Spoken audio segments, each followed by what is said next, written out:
The Liberty Weekly podcast is brought to you by Tom Wood's Liberty Classroom. Sick of losing arguments with your statist friends? Fear no more. Now you can vanquish your intellectual foes with courses taught by top libertarian professors. Tool your intellectual arsenal and enroll today by navigating to www.libertyweekly.net/Liberty Classroom or by following the link in the show notes page.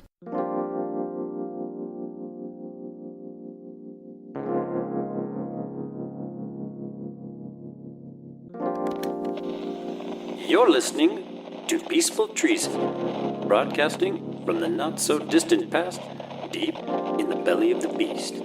If you're hearing this message, the beast is still alive. I repeat, the beast is still alive.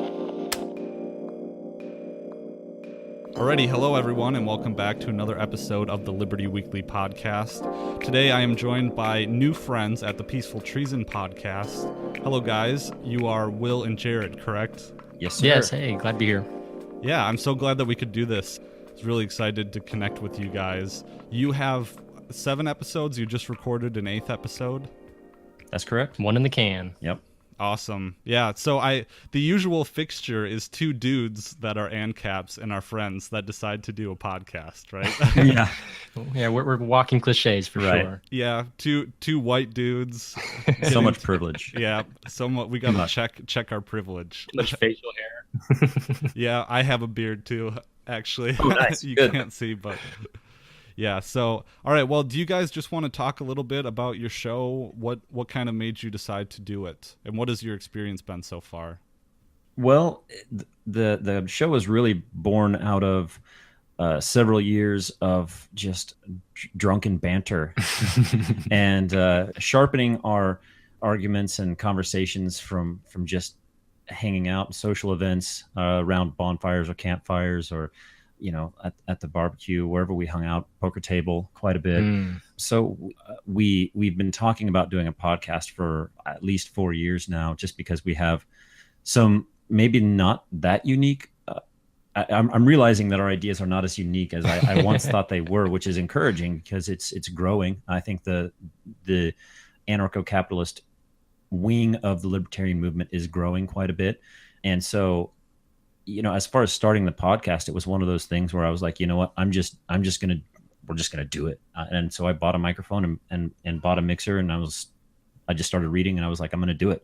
It's one of those things where, you talk about something for so long, and eventually it's just you're either gonna do it or you're just gonna talk about it forever. And I don't know. Yeah, I'm glad you took the initiative on it because we're both avid podcast listeners and consumers. Yes. And I'd always think of something great to say while listening to another podcast. I'm like, oh, I should have wrote that down. I'll be driving. Well, now we have a format where we can at least put some of these thoughts that maybe they aren't as clever as we thought, but at least for posterity's sake, we have them, and we can look back on them, see how our thoughts and attitudes change. Maybe I think we're pretty right as it currently exists. So yeah. We'll see. Time will tell. Time will tell. We'll listen back in this in 5 years and be like, oh, we were totally wrong. Now we're socialists. President Trump's the best. Yeah. Bad chance of that. No, it's been great. I've really enjoyed listening to you guys' stuff. Really good show. How can, just for a quick plug, how can they find your podcasting page? Currently, it's peacefultreason.libsyn.com. We do own peacefultreason.com as well, but it's not up yet. We are available on iTunes, Stitcher, and Google Play. So whatever your preferred podcast platform is, we're most likely there. Peaceful Treason on Twitter. Yeah. There's a Facebook page. The Reddit page. And Reddit is kind of where the concept that we're kind of going for. I really want to inspire genuine conversation. And I've multiple times tried to invite people from the opposite side of the spectrum, from ANCOMs to socialists, ANCOMs being anarcho-communists. They're kind of the left side of the anarchist spectrum. I've invited everyone to participate. I want the conversation to be civil. And one idea that I had was, a lot of podcasts, it's really just, like you said earlier, it's really just consumer driven. You're consuming this information, but I kind of wanted to have a platform where people are able to engage with the hosts, engage with the other listeners. And so I'm trying to get reddit.com/r/peaceful treason subreddit kind of off the ground. Is where we've been driving our show notes. Haven't been successful with it yet, but that's kind of the idea. It was born out of sort of the Joe Rogan Experience podcast, where he spends 3 hours and kind of does it with his guests on the air. I want to kind of mimic that just a little bit, but take it to a forum where everyone can participate. So a little bit of a different idea. Hasn't worked yet. Yeah, I really like that. Actually, one of the hardest things that I've come across is trying to get audience interaction. It's like, I know you're out there, Yep, audience. exactly. So I'm going to address the audience right now and say, hey, send us emails. Check out the subreddit. My email is patrick.mcfarlane@libertyweekly.net. I try and respond to everyone, and to date, there hasn't been too much interaction. But that's the most rewarding part, honestly. Like, I think it's safe to say that we're all here to talk, have conversations, Yes. and change minds. And one thing that we've been talking about a lot, I talked with Mance about this, I recorded a show with Jerry about this yesterday, was the idea that politics is downstream of culture. Yeah. Oh yeah. Did you guys mention that on your show? I think so, because we got it from Dave Smith, and it's a quote from Breitbart, isn't it? I think it is. Yeah, no. I think it's a Breitbart quote is where it originated, but it's absolutely true, and that's why, that's actually one reason why politics or democracy, maybe is a better way of saying it, is not the best way to organize society, because culture drives it. Politics are just a response to that, and you see that with things like gay marriage. Obviously, is a huge one. Culture has driven that entire conversation. Well, we added our own nuance, because we definitely agree that politics is downstream of culture, but we were saying that that's true from a libertarian or anti-government standpoint, because we came up with several instances where politics does directly affect culture, like 9/11. Really? Yeah. Oh, yeah. The good old Patriot Act. Yeah, Well, exactly. there's no question about that. So we were kind of playing around with it and saying, well, that's our disadvantage, is that we only have culture to affect politics in scaling back the state, but definitely state actions and state uses of violence will affect the culture, but there's no reverse for us. So the statement remains true from our perspective, and that's kind of what we were talking about. So what do you pick that apart though? Yeah, I hadn't really thought of 9/11 in those terms, but if you follow the blowback theory, you've got people, some of us elected, some didn't care for, meddling in the affairs of others, caused this blowback, and now they get this moral high ground saying, hey, everyone come get behind us, or you're just as bad as them, and then they just get this ride this cultural wave to untold heights now. Right. Like whether anyone out there is following the official account of 9/11 or the conspiracies, clearly that they capitalized. That's probably the biggest moment of our lifetime for the government. Well, the who done it is almost irrelevant, because of what happened in the wake is more critical. Yeah, and that's what truthers will say. They'll say it doesn't matter, who did it or how it happened. It matters that it wasn't the official story. And yeah, so I guess I would consider myself a truther, but I don't want the podcast to focus on that. You know what I mean? I'm the same way, and I think we've brought up conspiracy theories a few times, and my whole thing is I think it's good to explore conspiracy theories, because it sort of puts the burden of proof on the officials, whoever those officials may be, whether they're scientists or politicians or whatever. But when something comes forward and it's like, this is a fact, conspiracy theorists tend to challenge that, and a lot of times it falls flat simply because they're completely, their opinions are completely ignored by the mainstream, and many times for good reason. But I think there is an intellectual angle to these conspiracy theories. But with 9/11, it's almost, I don't know, it's almost pointless at this stage. Yeah, what are you gonna do? Yeah, it's been so rolled up, and so I mean, even if it were to come out that 9/11 was an inside job, I don't think. I mean, you still have the police state; it's still there. I don't. Yeah, think, who would even care? I wonder if there would even be enough protests. Yeah, I doubt it. There's some people out there that were just itching for a reason to fight around the world anyways. Yeah. I'm not saying people involved in the government and the military. There's everyday people. we're in the Midwest, and they were itching for something to do. Yeah. And you can feel that tension now, even with this conversation between Trump, specifically Trump and North Korea. You can just feel the tension starting to build. And I'm listening to, I shouldn't do this, but I'm listening to conservative talk radio, and they are just clamoring to drop bombs and raise that. Are they country to really? the ground. Yes, it's sick, man. It's really, really unsettling. I really hope it doesn't happen, man. I've kept thinking that it's all a show, because I heard something from Styx Hexenhammer, and I do you know who he is? He's a YouTube commentator. The one he's been on with Stefan Molyneux and some other types, but he has like long brown hair. He's like a metal occult kind of person, but he also does commentary. You'll have to spell that for me. Styx, or like the tweet it band. to me. Oh, okay. Oh, I could do that. Here. Well, for listeners too, if they're curious. I'll probably include it in the show notes page. Cool. Yeah, I have not heard of him. Styx Hexenhammer 666. Oh, I forgot a 6. Type it in the chat here. The important one. Yeah, the important one. So he was kind of saying that in the East Asian cultures, the way that they come in conflict, the way that you handle diplomacy in those cultures is that you intimidate. It's like two bears meeting in the woods. They don't want to fight. They just want to scare each other off. So this, if you're taking it that way, this rhetoric is just the two bears standing on their hind legs and growling at each other. And hopefully they will, one will be intimidated and they'll break apart. The only problem with that analogy, though, in this case, is you have 300 million people, an angry mob standing behind the bear saying, do it, and that's what's really scary. Is it's like, I mean, I have the bombs to do it, so if you keep saying do it, maybe I just will. And that's what's scary to me, is not so much Trump in the presidency, it's the hysteria behind him that is, I mean, on both sides, the hysteria, the fear and the anger on the left, and then the aggression and the whatever you want to call it on the right that's pushing him forward. That's what's more unsettling to me.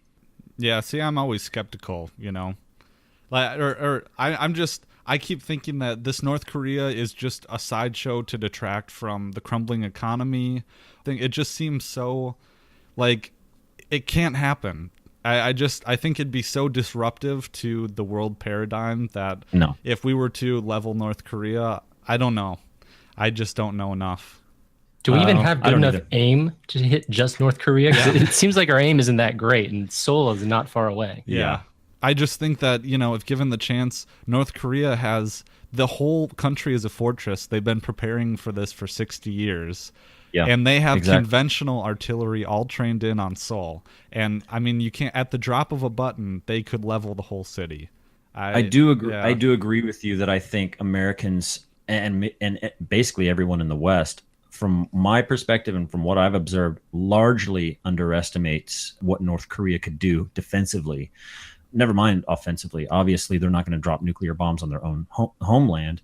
I mean, I guess it's not out of the realm of possibility. Don't give them that idea. Yeah. But I mean, it's they definitely do have a huge military, obviously personnel wise, and they have a lot of bombs too. Whether or not they can attach it to a nuclear warhead is yet to be seen. But one conversation I was hearing on talk radio recently, they were talking about the whole show. It wasn't just a segment; it was the whole show. Is should we bomb North Korea? And this was on Fox News, okay? So it's not like a small conservative podcast.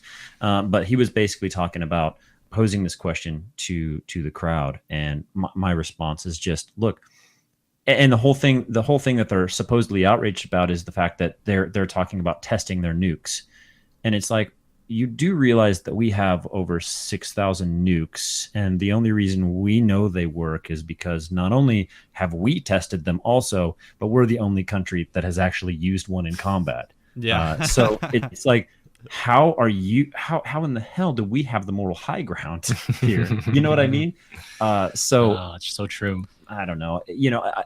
My perspective is I disagree with socialism. I disagree with communism. I disagree with the authoritarian versions of those, obviously. So the North Korean political spectrum or this political existence is awful, but I think they have a right to protect their sovereignty, and I think that that's what they're essentially doing. So I don't mean to come to the defense of North Korea in these cases, but for the other side of the coin to be let's nuke them to the ground, I'm lost in that.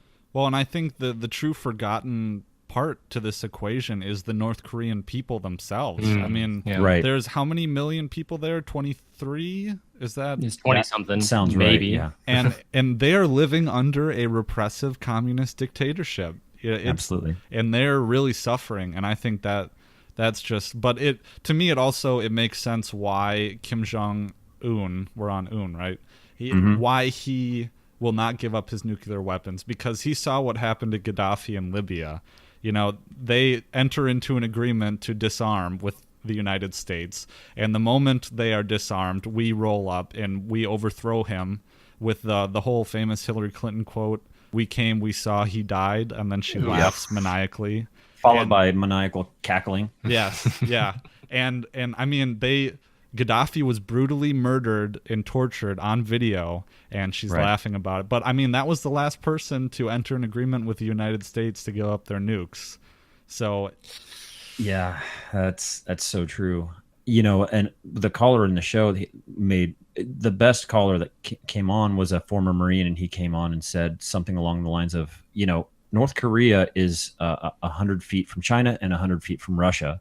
And both of those countries not only are allies of North Korea, but they have nukes as well. Yeah. So what's the play? What would be the play if your whole reason is to go in and disarm North Korea? Wouldn't your long game be to disarm China and Russia? Do you really plan on doing that? I don't think so. I don't know. It was an interesting argument. So, you know, I agree with you. I think that North Korea obviously is oppressing its people, but is the solution to go in there and kill a huge chunk of them? Because there's no way you're going to bomb North Korea and not kill millions of civilians. Yeah, I don't think there's a way, and I would never, I would never support that. I think you got to step back and let the system fall. You know, it's being propped up by China, and a little bit from Russia, I think. Yeah, I'm missing certain, pieces because this isn't my specialty. I speculate, but same here. Yeah, with us, and we've speculated a little bit. I speculated in one of our shows recently just about the nuclear energy influence on all of this, because Iran, another ally of North Korea, has long been. They have claimed from the very beginning that their nuclear interest was not in weaponizing nuclear energy, but using it for electricity and using it for its power system and structure. So, it's hard to say, because if nuclear energy is the most clean, efficient way to get energy, to create electricity, then these countries should certainly have a right to engage in the scientific the science around it. Now, if they're trying to weaponize it, I still don't understand how we have the moral high ground. So I think the whole reason that people support or the governments have nuclear weapons to begin with is it goes back to the whole bear threatening a bear in the woods. That's what it's all about. It's meant to be a threat, and anytime the threat is opened, it should be a Cold War, and it should never really go live, so to speak.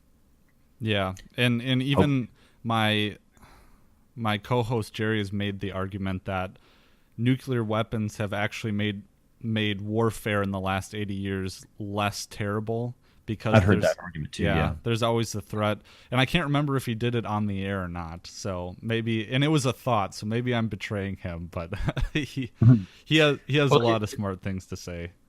As messed up as the drone war is, how it's currently being conducted, in theory, proxy wars with robots would save millions of lives. Yeah, but it kind of begs the question: what is the war about at that point? Exactly, just consuming your opponent's resources, right? That's why I push for converting the World Cup into warfare. So country Nice. A has beef with country B. They take it to the pitch. Whichever team wins, they go with that team's proposal. That'll encourage Americans to start kicking a soccer ball around. That's for sure. It's interesting because it does make you wonder what is war all about? What's the real reason? And to me, my conspiratorial tendencies tend to lean towards, resource consumption and resource control. Yeah. Beyond that, I mean, you're right. It would make more sense to just have a robotic war in the middle of the Sahara, But at that point, why?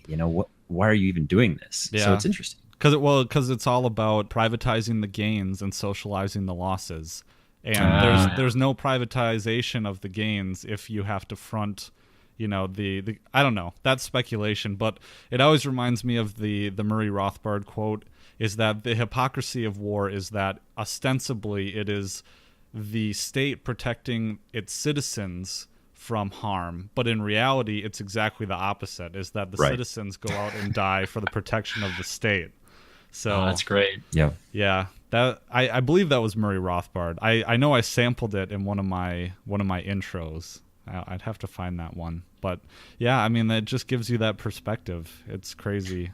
You're quite well read on the Austrian side of things. Well, I mean, I guess you are specifically referring to your little mini series on Spooner. I appreciate that. Technically an economist, but definitely sort of I consider him to be sort of the godfather of the anarcho-capitalist movement. But I am not as well read as I should be on Rothbard and Mises. I've only read a little bit of Mises, but who's your favorite scholar? Well, I have to preface this with saying that I appear to be well read. Well, that's half the battle, right? I know, right? Maybe the most important part of the battle. I love Rothbard, man. There's the core like Austrians, and then there's when you get over to the fee side a little bit more with like your Henry Hazlitt figures and Thomas Sowell and stuff. I lean Rothbard heavily. I've been studying Lysander Spooner and his arguments for jury nullification, and I found some things to disagree with him about, in that he kind of advocates that the juries be able to determine what the rules of evidence are, and I just have no idea how that would work. So if the jury is trying to decide what the rules of evidence are, there's such complex questions when it comes to deciding whether or not to admit evidence, and the whole point is restricting the jury from seeing that process. Yeah. So, I'm getting into... That's a good point. Yeah. And it also, that would create a little bit of an issue, because it would almost every trial would have a new set of rules potentially. Yeah. How could you would have precedents set from previous trials. But I don't know, that seems like that could open up for a lot of corruption. Well, because if the state determines what the rules of evidence are, then you have the state controlling what the jury sees and hears.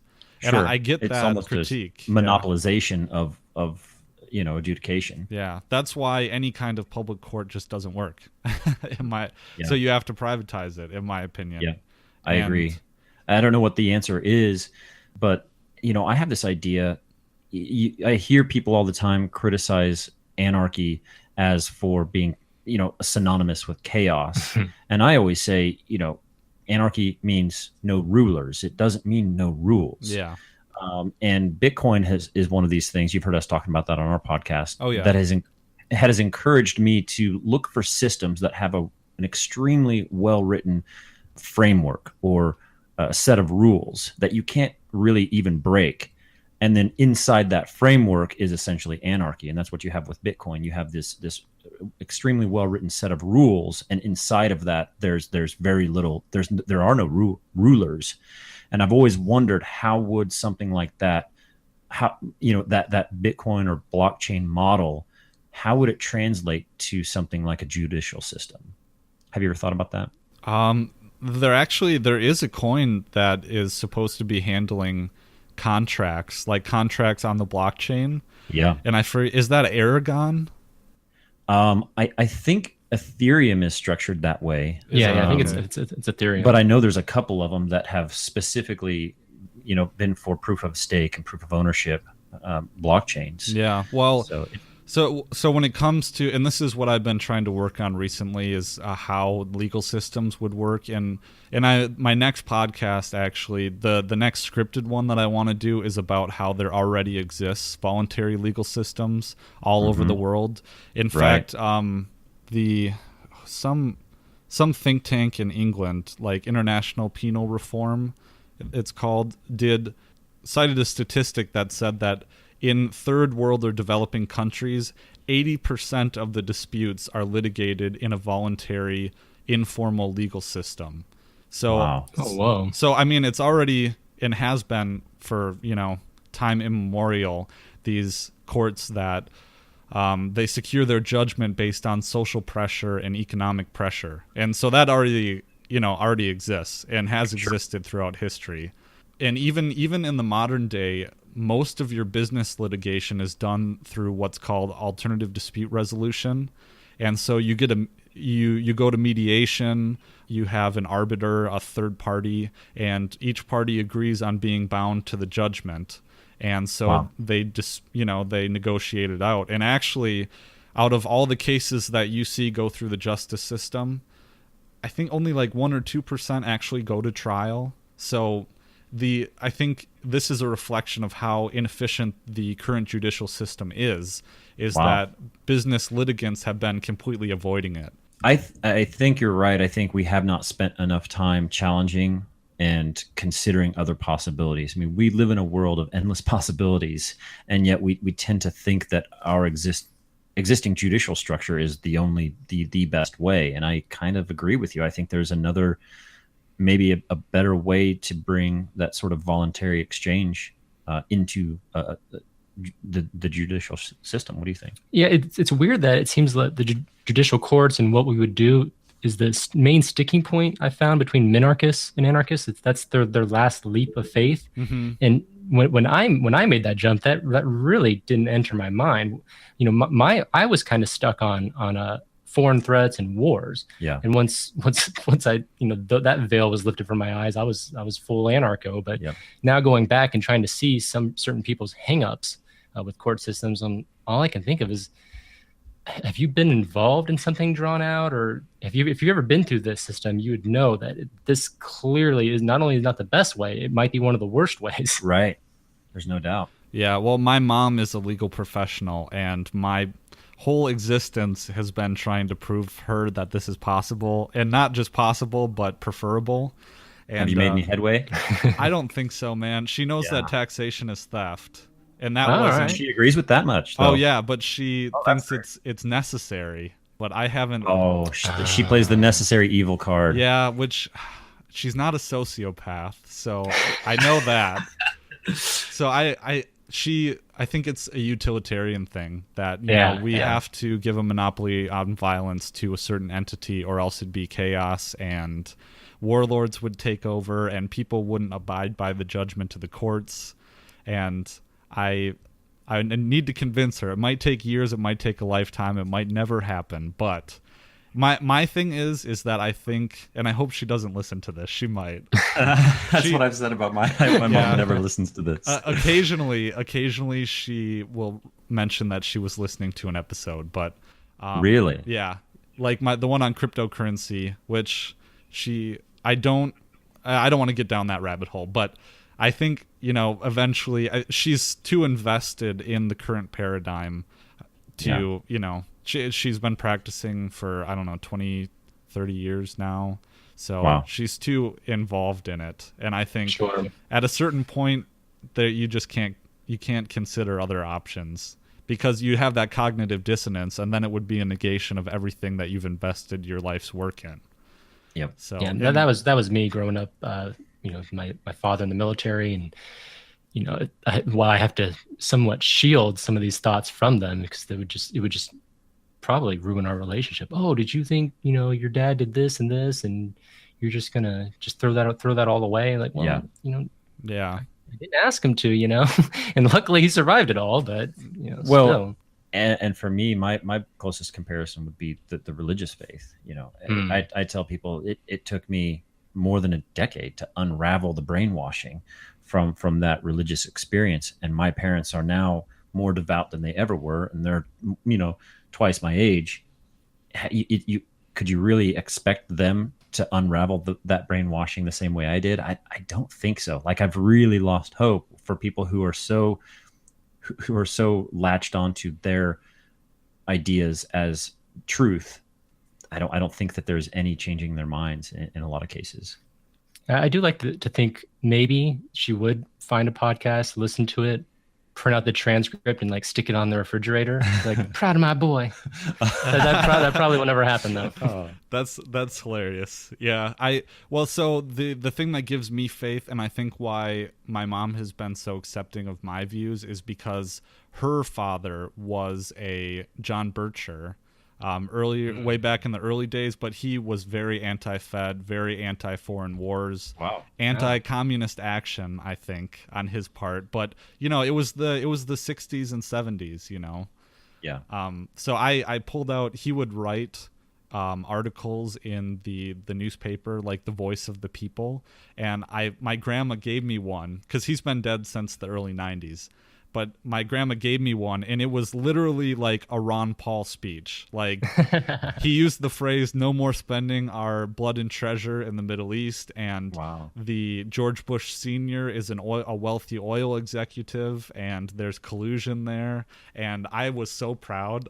I was like, that's awesome. It makes me wish that I could have, you know, known him. And no kidding. Yeah, so I always... And I'm like, in my business, I'm like a reincarnation of him, is what they keep saying to me. So maybe, and he was big into precious metals, gold and silver, and he built a fallout shelter in our old house. So you can go down. It's just a tiny little thing, but the original prepper. Yeah, man. And we found actually two ammo boxes full of M1 Grand ammunition in the. Wow. Yeah, so he was prepped. We have his old M1. But, oh wow! So, and I've used it for deer hunting and stuff. But that's the prepper's cache that we have so far. So that kind of brings up an interesting thought in my mind: is pessimism versus optimism about the history of this little movement that we call libertarianism or anarcho-capitalism. You know. It surprised me as I went back and read how many thinkers there were that already had these ideas. This is nothing new. And now we are in this stage where it feels like our movement is so incredibly small, yet people have been talking about this for centuries. Yeah, and it was even smaller before. Sorry. Yeah. Well, I was just going to ask, do you lean optimistic about the future, or are you kind of pessimistic because it's been alive for several hundred years and not really gone anywhere? It depends on what day you ask me. You didn't know I was going to ask a question so tough. Oh no, impossible to answer. I figured no. It's I'm a pessimist. I'm very pessimistic. Yeah. I think I lean that way too. I think there's reason for optimism because of the whole Ron Paul moment, and the Ron Paul moment is still happening. You know, you think so? Oh yeah, I think I'm a product of the Ron Paul moment. It's just not overt. It's as gone. Are we. Yeah. It's gone underground, you know, like we're still here. We're still carrying on the message. It's not, you know, as vibrant as it was, but we've separated the wheat from the chaff, and we are the ones where the message has blossomed and is beginning to give fruit. But at the same time, I think we're doomed. I was gonna say, well, that sounds optimistic to me. Yeah, I like that analogy of coming to fruit. So we've been underground, germinating. Yeah, we're gonna shoot up. We got roots. We're gonna shoot up nice and tall, and then the state's just gonna come with an even bigger tractor. Yeah, come take us out. Well, it's that I think Jeff Deist was talking, and I don't know. Do you guys fall on are you supporters of the Mises Institute and the big split between Sarwark and this is a whole different can of worms. I've only followed it from a distance, mainly because of its impact on the Libertarian Party, and I couldn't be more against what's going on in the Libertarian Party. Yeah. I don't know what's happening, but it just seems like a complete. I mean, it makes, from my perspective, I think the Johnson, what was the other guy's name? I always forget Weld. that. Not even worth talking about him. Yeah, Johnson Weld. That was just a complete and utter dog and pony show. It was like they're not even trying, and which is frustrating because it's interesting that you bring up the Ron Paul movement. There was so much momentum created by Ron Paul, an incredible amount of momentum, and then Rand Paul, it fizzled with Rand Paul, and then Gary Johnson. Come on, man, what a just boring, bland, libertarianism is freaking interesting. Our movement is fascinating, whether you agree or not. I mean, the ideas are truly compelling, and then you put this guy in there who's as boring as can be. I mean, the most interesting thing about him is that he smokes pot. Yeah, we think we aren't well read. I don't know if I'm not sure he's literate. Looks like I'm having another Aleppo moment. Yeah. That's such low hanging fruit. I was going to mention Aleppo. I'm sorry. Yeah. No. Sorry, it was good. So you say that there's a deeper rift in the Mises Institute? I actually didn't know about that. I mean, I knew that Sarwark and Jeff Deist are involved in the Mises Institute, but I didn't know that the rift went that far. Oh, no. So Sarwark is the chairman of the LP, and Deist is the president of the Mises Institute. And okay, so I had that backwards. I thought that Deist was... I knew Sarwark was... I thought they were both on the Libertarian Committee. Oh, no. It's just Sarwark. Okay. And so, but... it's a long, complicated, convoluted thing. But essentially, the Mises Institute is intact, but they are the ones who are the true representation of Rothbard and Mises because they propagate their material and are experts on it. True. But I think that within libertarianism even, there is a left turn. And I think that left turn is to scoop up people who might be privy to our ideas. And this is a little conspiratorial, but I think... Oh, I'm really putting myself out on a limb here, but I think that Cato and the Koch brothers are that left turn and that they are here to scoop up people who might actually be anti-state and divert them down a side alley. That's my and I consider I'm a thin libertarian, so I consider if you are about non-aggression, like libertarianism is about the proper use of force and violence, and as long as you are against, aggressing against peaceful people, you're a libertarian in my opinion. Yeah. But I still think that there's that side road there. And I have friends who are on the Cato side and that side of the equation, so I don't mean to look down on them, but that's just my personal opinion. Man. Will, do you want to put yourself out there on Libertarian Party conspiracies? Because I've got one too. Well, I have some, but I feel it's almost a question of how pragmatic you are. That's where I felt the people that are more the mainstream LP on the Cato side, they seem to want to see some sort of progress or reconciliation in their lifetime. Whereas what we would want almost absolutely isn't going to happen in our lifetime. Right. So I think it more or less just comes down to that self-visualization, actualization of their vision.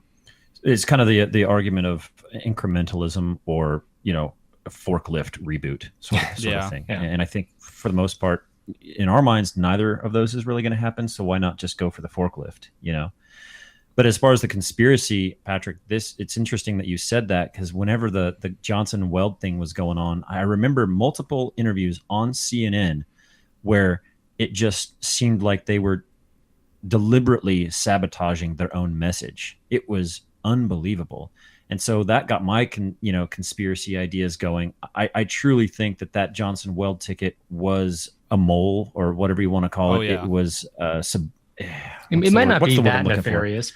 I think they were courting money from disillusioned Republicans. I think the LP got a nice influx of cash by putting Republicans up. Have you listened to Judd Weiss? Do you know who Judd Weiss is?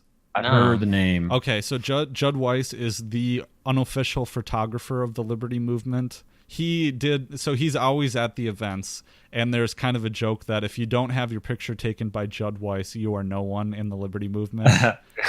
And so he's the one that takes all the pictures of all the kids with Ron Paul, and all right. So, but he was the VP candidate for McAfee.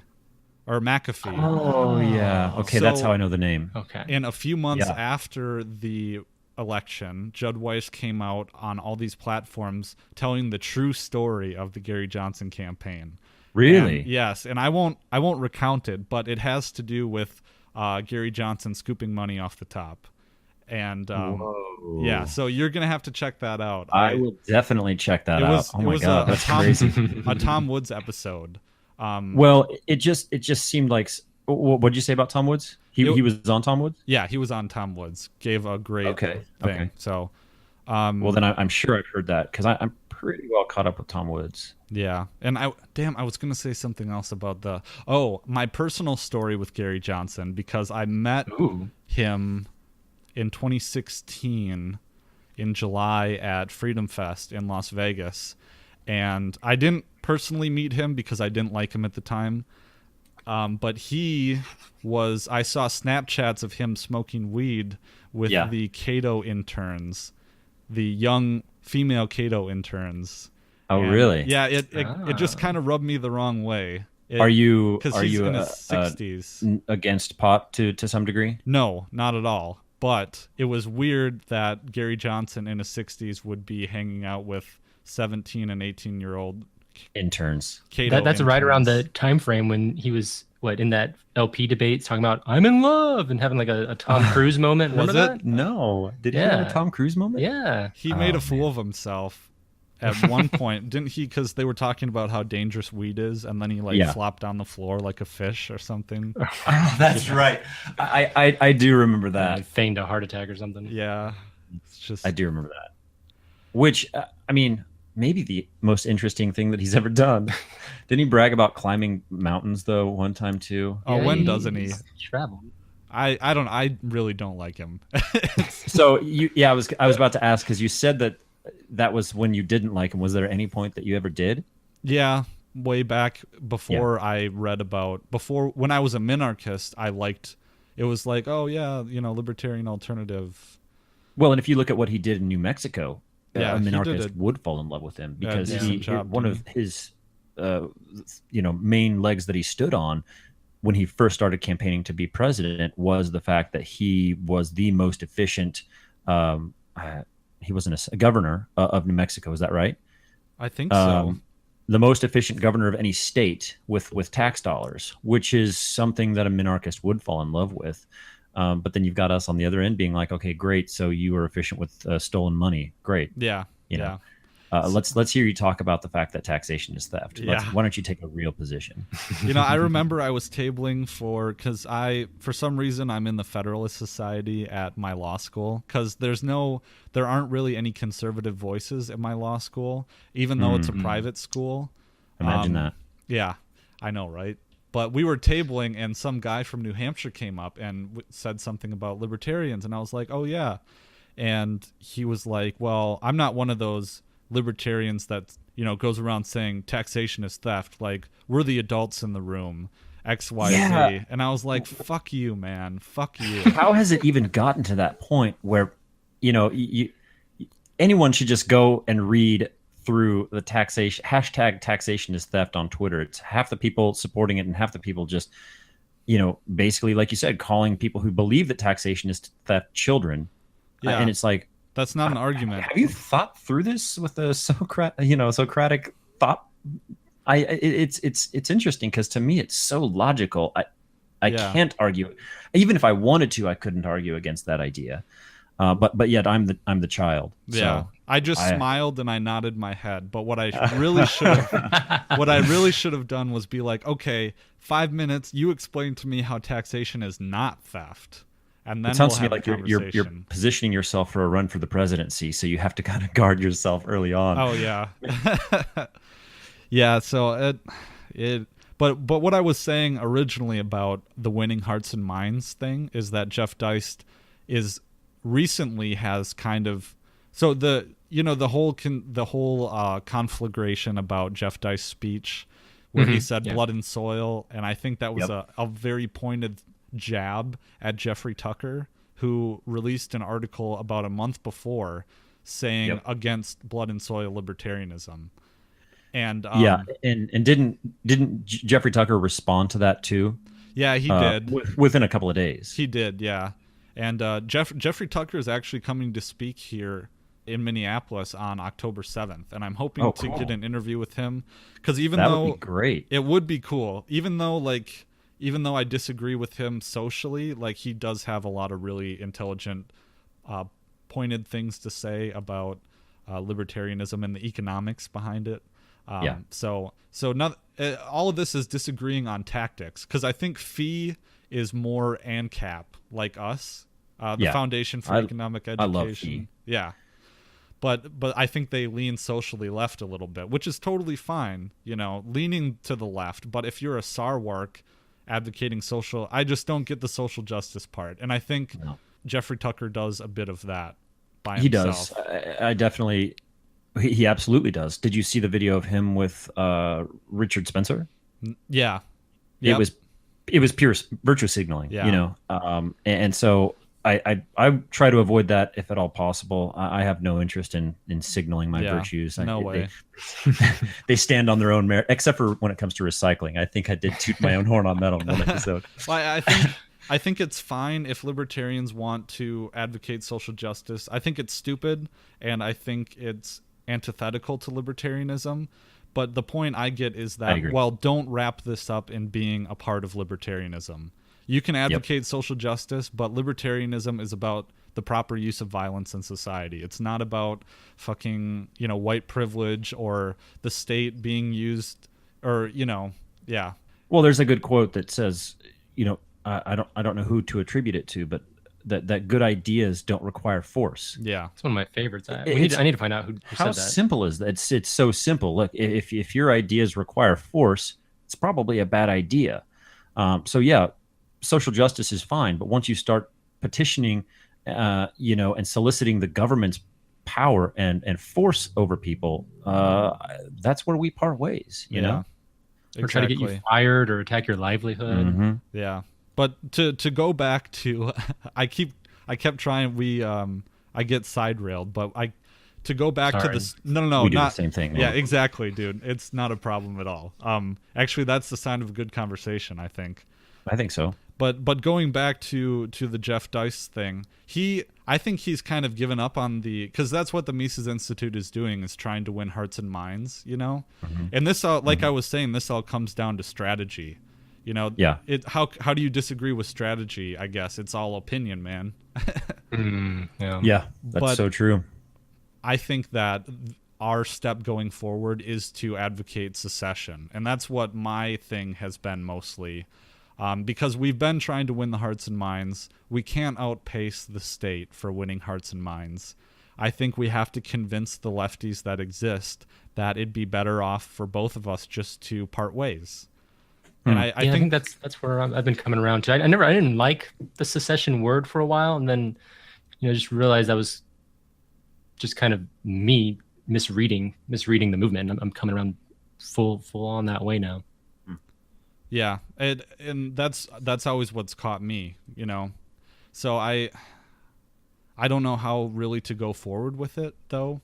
Yeah, I mean, now are you talking about secession like states seceding from the Union, or just a general idea of secession in everyday life? Yeah, both. Where it exists, whether it's through agorism or whether it's through That was where I was kind of going with that. Yeah, exactly. So the Catalonian movement as well. I think we really need. I've been watching that a little bit. It's really interesting. Yeah, I think we really need to be paying attention to that as Americans, and hopefully California secedes. Yeah. But in the meantime, doing everything you can to avoid the state. And it's really a personal question. If you were to bet which state would be the first to secede? Oh, Texas? That would be my guess too. Yeah. But I think there's going to be another state that surprises us. I don't know what it is. I just feel like I think that this is going to gain some ground with Brexit. Catalonia thing that's happening. Well, I think as pensions start failing across, the country and the economy takes a dip, my hope is that we only need one or two, Yeah. Same thing with legalizing marijuana. You had 2 states do it, and now it's just a domino effect. So you're right. I think that would be exactly what happens. And kind of going back to the question that I posed earlier, are you pessimistic about the future or optimistic? One thing that does give me a little bit of optimism is this kind of secession thing that's happening a little bit, but in the same vein, there's been a lot of talk about. Now, I know somebody was joking when they said this on Twitter, but they were like, Bitcoin's going to be the new currency of Catalonia. And I was like, you joke about that, but that idea of decentralizing and distributing information and wealth, that's what cryptocurrencies do. If you rolled those two into one, secession and blockchain technology, we might actually really be onto something. We might be witnessing the beginning of the death of the state.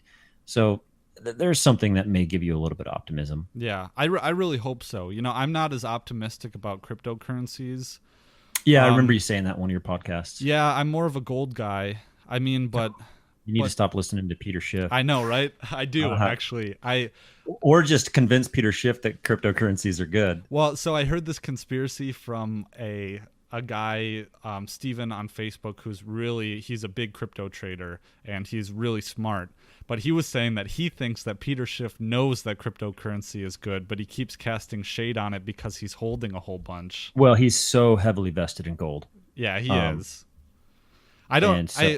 Sorry. That's where I get a little suspicious, is just like, man, I feel like you're not really spitting the truth right now because you're so vested in this. If you were, if you had equal holdings in gold and cryptocurrency, pretend that that's the case, and now tell me what you think. If I could really get that from Schiff, I don't know. I think the story would be a little different. Well, I think for me at least, I think that crypto can never be money. I think that crypto is a speculative asset, and I think that in the future, like, crypto does have value. I think. Wait, gold's not speculative? No, because gold has been money for thousands and thousands of years, and crypto is just this tiny little blip in history. That's true.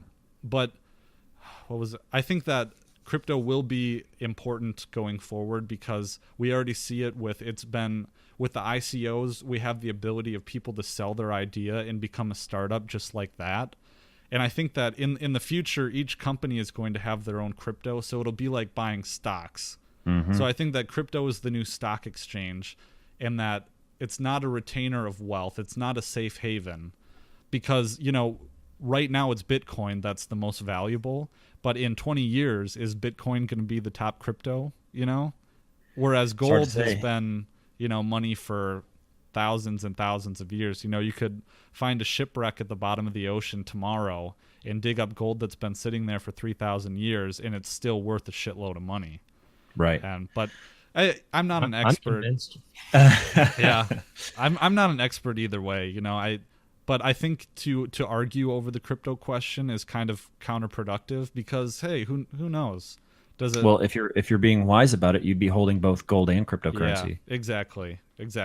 So I like cryptos, though. I cast a little shade on it, but I'm excited about cryptos. I hold crypto.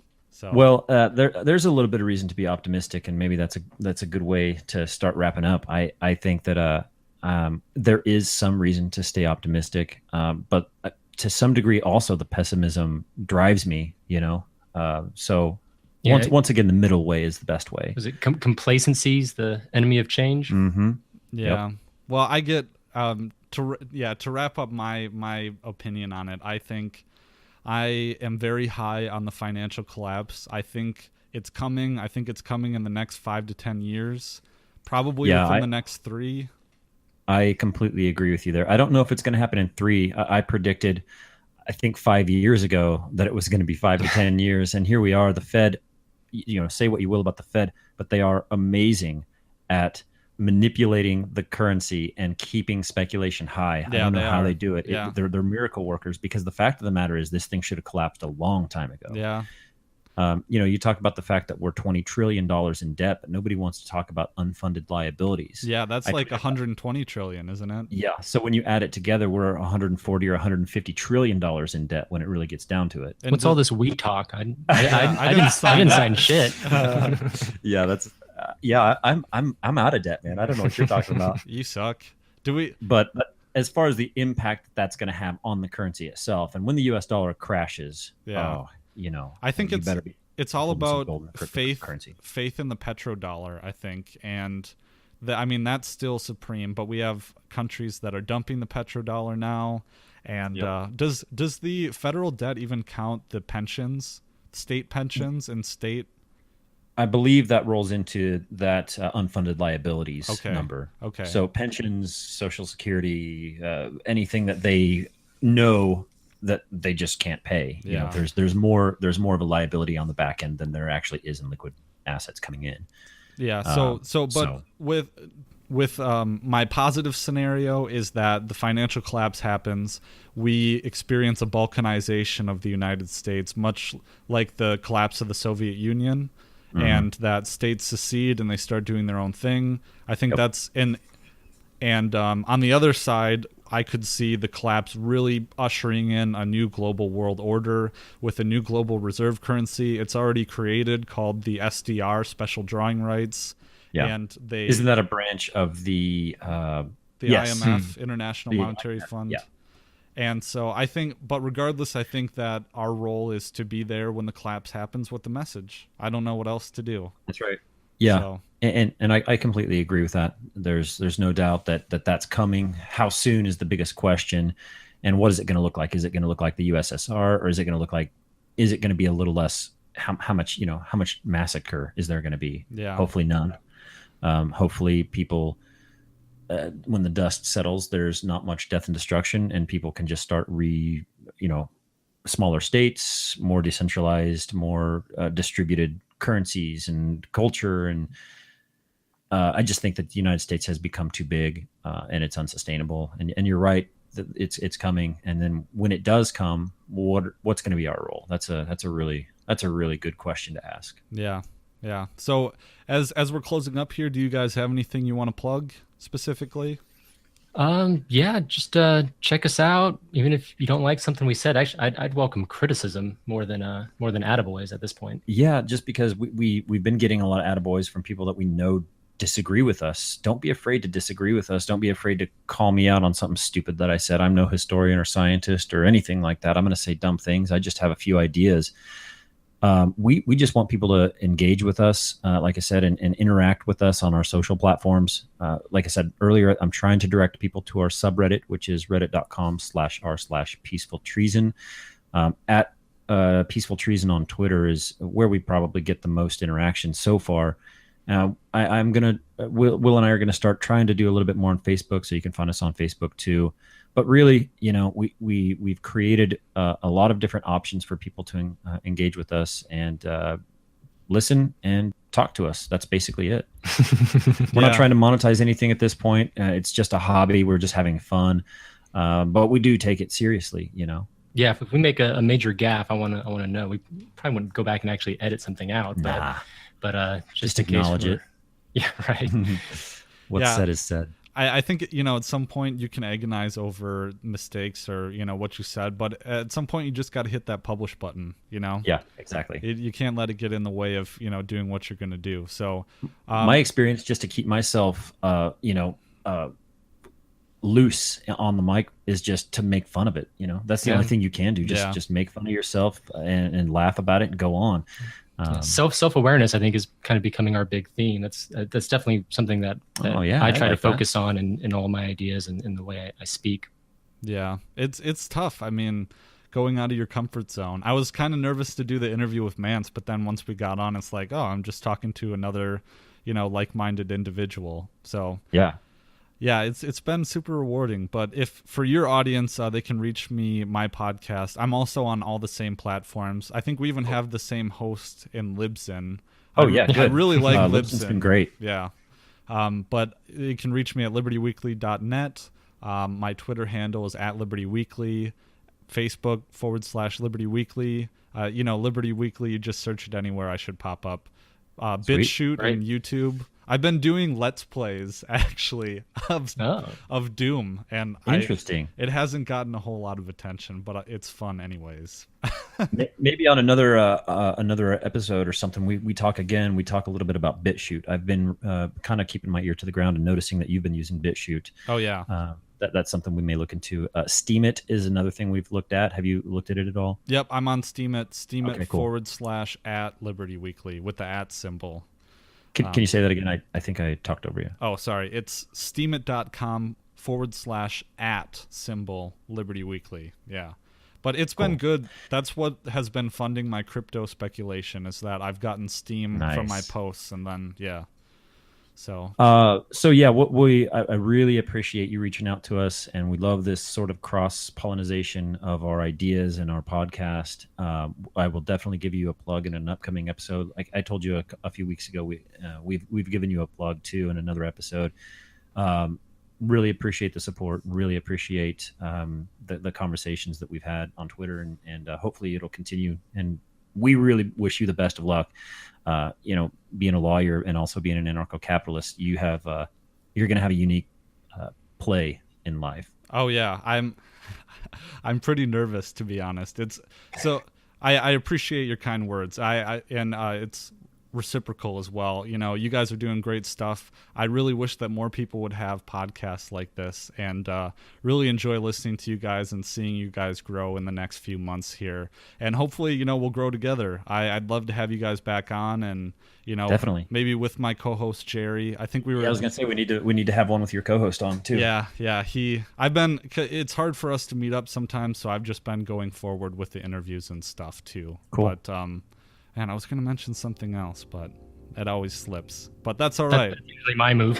Yeah. All right, guys. Well, I think we're going to bring this to a close for all my listeners. This is Will and Jared from Peaceful Treason Podcast. It's been a great conversation. Thank you. Thanks. Peace.